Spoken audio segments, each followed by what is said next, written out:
Hey, welcome to episode 2 of finishing every series that I'm in the middle of. I do have episode 1. That's how numbers work. I think I filmed that one in January, so it hasn't been too long, but I feel like it's been forever. If you didn't see that one, if this is the first one you are watching, you can always, of course, go ahead and watch that one before you watch this one. Each episode of these is going to be completely different, and I'm going to be reading different books for each one. In my reading journal, I have a little series checklist, and I just mark off each book that I read. The first episode, I did books that would completely finish series out for me. Episode 2 is going to be books that I have on my physical TBR, but they're not the end of the series. These 3 books are actually the second book, and they're all part of a trilogy. I just now realized that. That's very interesting. First up, I have The Dragon Republic. I actually started this. I'm only 139 pages in. This is like a 650 page book, and it's probably going to take me a while to get through. I'm not going to talk about this yet or update on it because I'm still early on, but this is the second book in the Poppy War trilogy. I gave the Poppy War 5 stars. Love that book. I did read the Poppy War, I think last summer, like the end of summer, so it's been a while. But anyway, we're a little bit of the ways into this one. You'll see the next books as we continue this video. With that being said, welcome to this episode, and I will see you when I have my first update.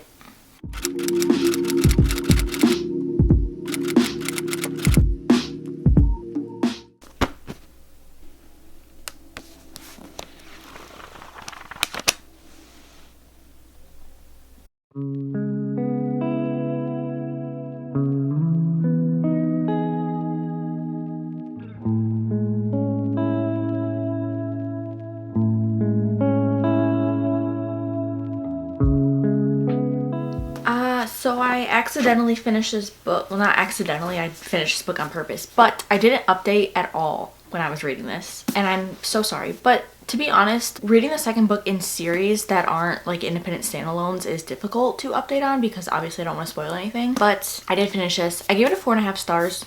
Really liked it. This one, they're fighting their war the entire time pretty much. Obviously there's different subplots going on. It still has very much to do with the war, but it's just things happening kind of in the background that take away a little bit from the whole war aspect, but it all ties in together. For me, reading a book like this, I'm very surprised that I was able to focus on it and enjoy what I was reading. I just think about being back in school and reading books for school. I could never really understand what was happening in those books, and I know that if I had read this years ago, it would have been a huge struggle. Now I'm just glad that I can read this and enjoy it and understand what's going on, because I don't know, my brain just didn't work like that before, even though I loved reading, but I just couldn't do a book like this or a high fantasy, and I think now that I can, I'm very happy with that. And this trilogy is just great, and I'm glad that I've started out in high fantasy with this trilogy. And then I was also realizing that this book and the second book I'm reading, I read 6 months ago now, so it's been a while, and I kind of wish that I didn't put these off for so long, because since there was so much that happened in the first book in this trilogy, I did forget a lot of things. I do know now that I can't wait this long in between books and series. At least I'm learning that, which I kind of already knew that, but I'm not gonna do that again. So anyway, I gave this 4.5 stars, really enjoyed it, and I'm excited to continue on with the trilogy and finish it off. Also, I'm not getting attached to any characters in here.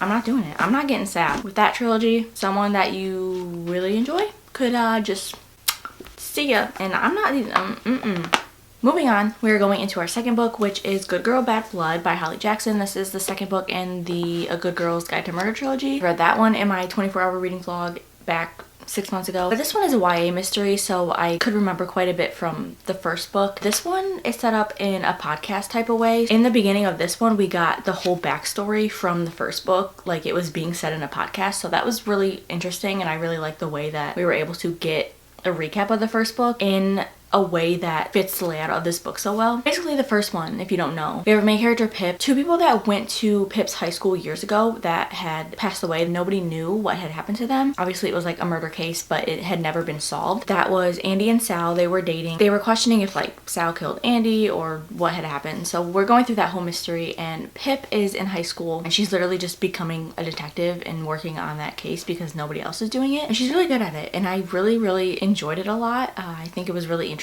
to have a high schooler work on a case like that was shut down years ago, and to kind of bring it back up and be able to solve it. In this one, Pip kind of after the first one, she was like, I'm not gonna get into detective work again. But her and her friend Robbie worked on the case together in the first book, and they are brought back up in this book. So Pip is still our main character, and her and Robbie are doing this podcast together now. They're basically just explaining the case of Andy and Sal in that podcast. And she was like, I'm not gonna be a detective, so we're not gonna get a season 2 of the podcast. But someone they know goes missing, and of course, just her being her, she can't let that go. She can't not help out, because, you know, I feel like if you were in that situation, it'd be a very hard thing to do. Like, obviously she doesn't want the trauma that the first case caused her, so she doesn't want to get back into anything like what she did in the first book. But with it being somebody that she knows, she can't let it go, so of course she has to help out. Don't know why I waited so long to read this, because it's a YA mystery, very easy to read. Reading this a lot faster than the Dragon Republic for sure. I think I'm gonna finish this probably today or tomorrow, honestly. I will try to update more. I will hopefully talk to you soon.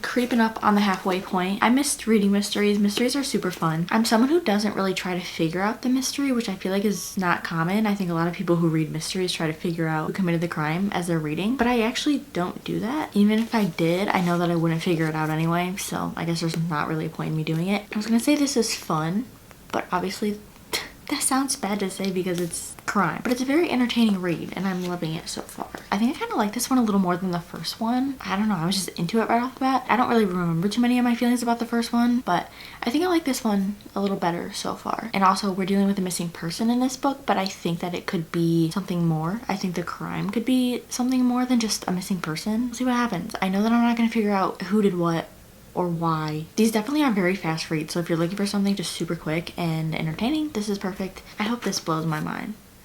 That's what I hope from every mystery. Okay, so things have been happening, but this is what I love about mysteries when this happens, when they're finding someone and then the person's like, oh, hey, I know it's you.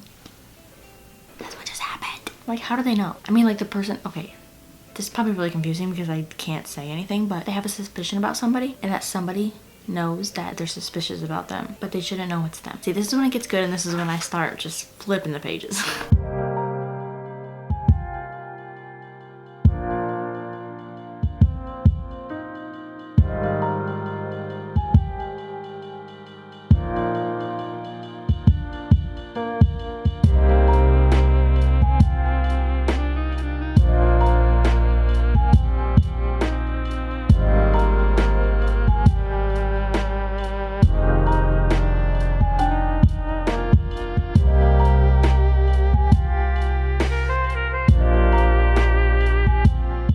As you saw, I finished Good Girl Bad Blood. The ending was kind of way out of left field. I didn't mind it though. I felt like it was kind of just a whole different concept, like we just grabbed something from over here and brought it in, and it wasn't really following the mystery that we were following. But it was shocking, so I don't mind how the ending played out. I did give this one a 4.25 stars. It was nice to read this after the Dragon Republic because that book took me like over a week to finish and I was kind of stressing out a little bit about it. But this one I read in 2 days. Super fast. Obviously it's a YA mystery, so you can just kind of fly through it. Very entertaining. I will say that I regret waiting so long in between these books to read them because there were so many characters in here that were from the first book that I kind of didn't remember how they tied into the story. So it was a little difficult to remember what they did in the first one. But I know that if I had read them closer together, I wouldn't have had that issue. So now I know for the future I can't do that. The only issue that I had with this was since we had gotten the whole podcast theme throughout this book, I had wished that we had gotten more of the podcast at the end. I think that it was kind of weird that we didn't get more of the podcast at the end of this book. I think it would have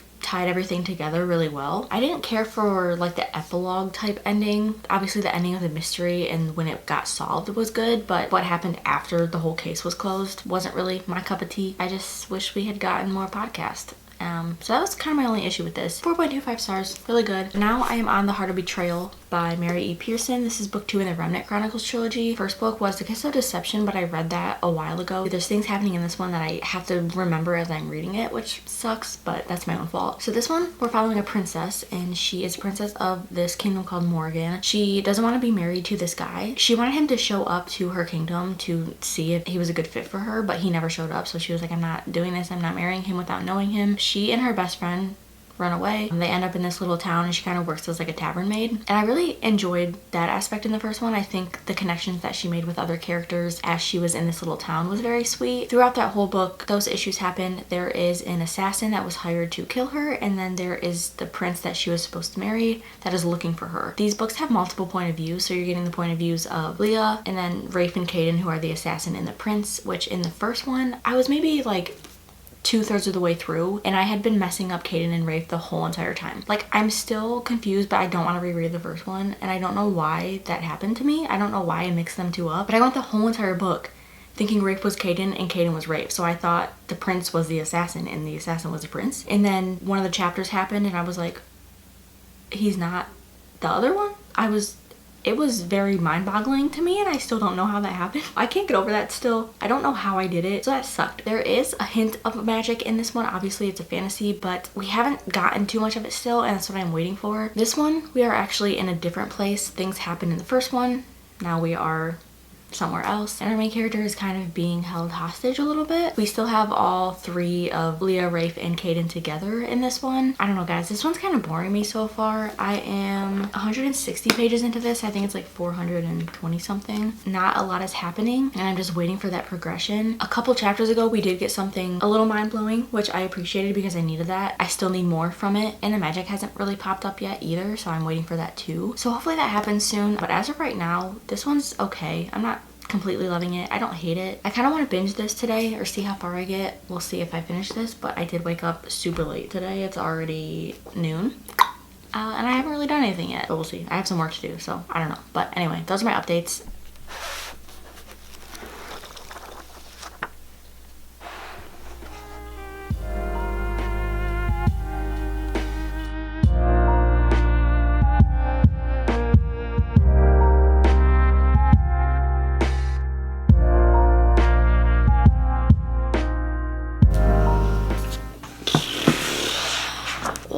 Guys, I'm still bored. There's little things happening that should be big things. They're written in here to be big things, I think, but there's just no focus on them at all. They come up, but it only lasts for a paragraph or two, and then that's it. And then the rest of the story is just like time passing. I'm not really into this one, I will say, but it's not, I mean, it's not the worst. Also, I don't think I mentioned, but there's a love triangle in this book, and the first book, it's like based on the love triangle. I actually really like love triangles in books, but this one, it's not enough for me. I just don't believe any of the sides of the triangle, and I don't feel like any of them are legit. I have less than 100 pages left. I'm just pushing through at this point. I feel like I've been pushing through. I mean, it has potential, but nothing's really happening. I don't know if I said what I rated the first one, but I did give it a 3 stars. And this one, I'm definitely leaning towards like a 2.5 right now, depending on how the end goes. This is also actually 470 pages. I thought it was 420, so I was hoping I was almost done, but I am not.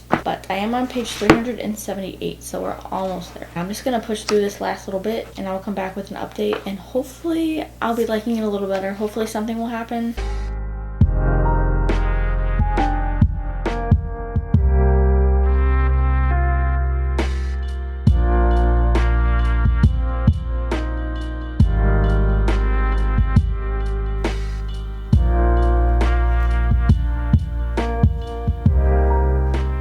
The ending was so Titanic. It's okay. I didn't like it more in the last 100 pages. I need things to happen. I need the wrap up, and I need to know what the heck is going on in this world and more of this gift and the magic. I didn't get anything in this book, and I don't really know what the point of it was. Hopefully the next one will be better, but I think I will settle it at a 2.5 for this one. I'm surprised that it went the way that it went, and I'm shocked that we didn't get a lot of eventful things happening. That is the last book that I'm reading for this video. We'll move on over to my room, and then I will do a little recap on everything, and that'll be it for this video. So let's go do that real quick. Time to recap. So first book I read was The Dragon Republic by R. Kwong. I gave this one a 4.5 stars, and and I just really like the world building in this series so far and the fantasy elements in this. This definitely is a series where you cannot get attached to any characters because there are no promises in what will happen to people. So just be warned if you want to go into this one. Great world, great characters. I can't wait to finish that one off. I'm a little nervous to see how the end goes. Hopefully it'll be a little bit of a happy ending. I don't know. I don't trust it. And next we read Good Girl Bad Blood by Holly Jackson. I think one of my next reads is going to be the last book in this trilogy just to finish it off. But very fast paced, entertaining, YA mystery. So you're always just on the edge of your seat. Very easy to get through and it was fun. I had a good time. I think the twist at the end, like I said, it was definitely kind of out of left field and a little off the path of a regular mystery that we were reading about, but I didn't hate it and I think it was actually pretty well done. Just wish we had gotten a different ending. I highly recommend this trilogy if you're looking for something maybe to get you out of a reading slump. And then lastly, Heart of Betrayal by Mary E. Pearson. I am reading this trilogy because I want to get into Dance of Thieves and Vow of Thieves. This is just a trilogy that takes place beforehand in the same world, so it's just nice to read this first to get introduced to that world and how it works and everything before you get into that duology. And I definitely think I'll like that duology more than this trilogy. I was just pretty much bored the whole way through and I was expecting so much more. I will finish all of these trilogies, but I don't think I'm going to do another series video for them when I'm reading them. I think I'm just going to read them on my own time. So the next episode of this series, I think I'm going to do books that I don't own yet, so I'm going to have to go to the bookstore, buy those, and then we'll read them. That is it for this video. Thank you for joining me on episode 2. If you want to see episode 1, you can go watch that, of course. I will definitely not be waiting this long to read books in series, like in between them, because it's rough. That is it. I will see you in my next video, whatever that may be. If you want to stick around and subscribe, go ahead and do that. Comment, like, whatever you want to do. I will see you guys later.